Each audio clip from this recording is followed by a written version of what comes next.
Na. Wow! Bawang-bawang.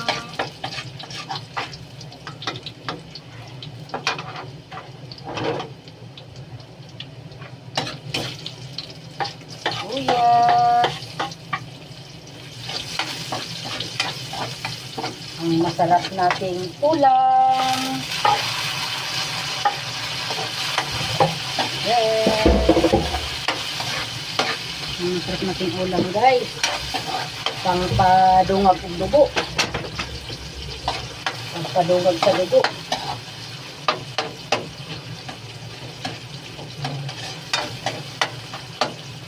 Pangpadungag sa dugo. Nga lamig kaayo. Ang ating ampalaya.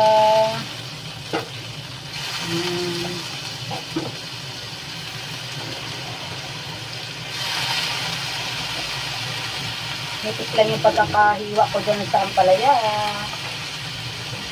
Para masarap naman. Pag ginunguya. Ayan.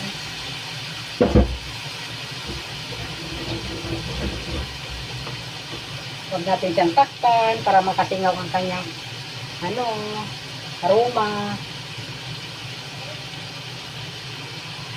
Para makasingaw yung kanyang aroma, huwag natin takpan. Yan, masarap ang ating ulam.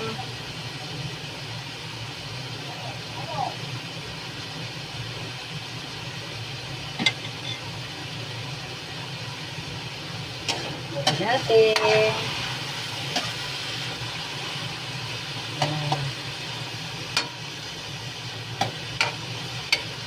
Isang ganyan lang para hindi siya ilagay na natin yung ating itlog.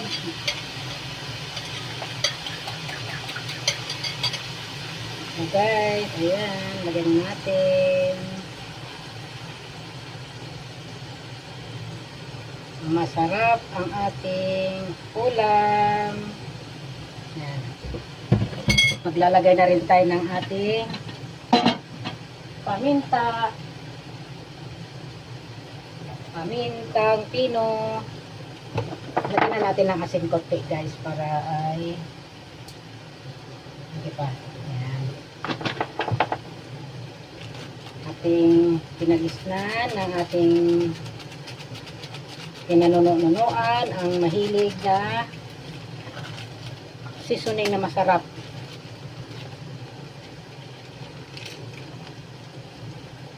Diyan tayo lumaki sa seasoning na yan.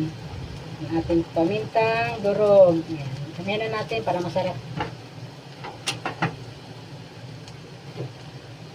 Yun.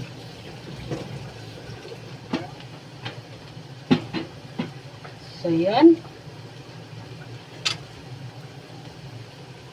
Masarap na ang ating ulam. Ganun lang, guys.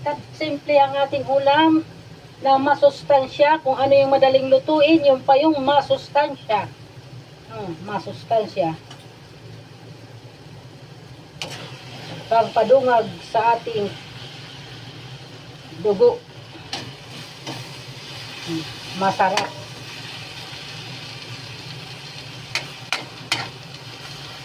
Para maluto naman yung gitna.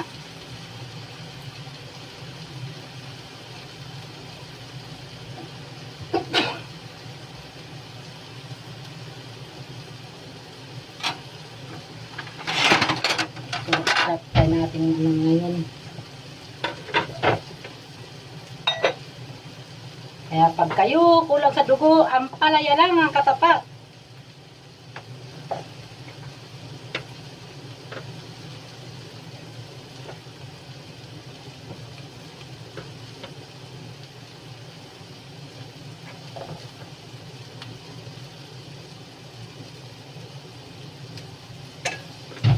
Ampalaya lang ang katapat.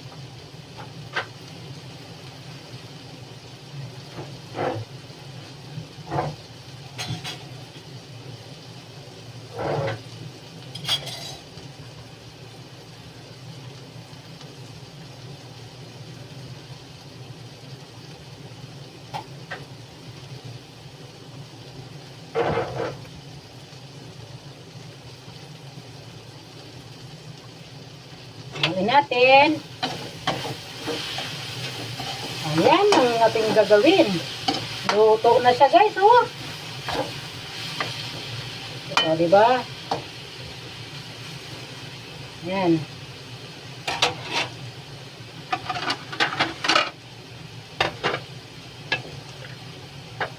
Yummy, yummy.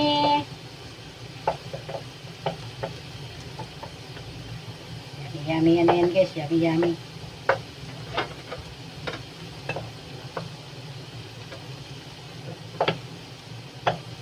Butin natin ito ah.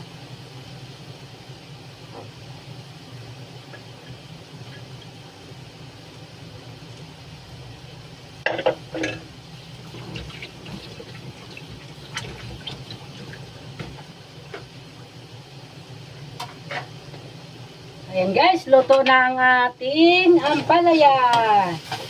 Wow. Yummy na. Oh. Ayan guys. Transfer na natin sa ating mangkok.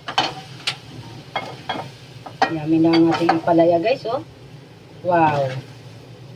Yummy. Ayan. Lagay na natin lahat dito sa mangkok guys para wala nang takpan-takpan dyan sa ating kawali. And guys, oh, dami na.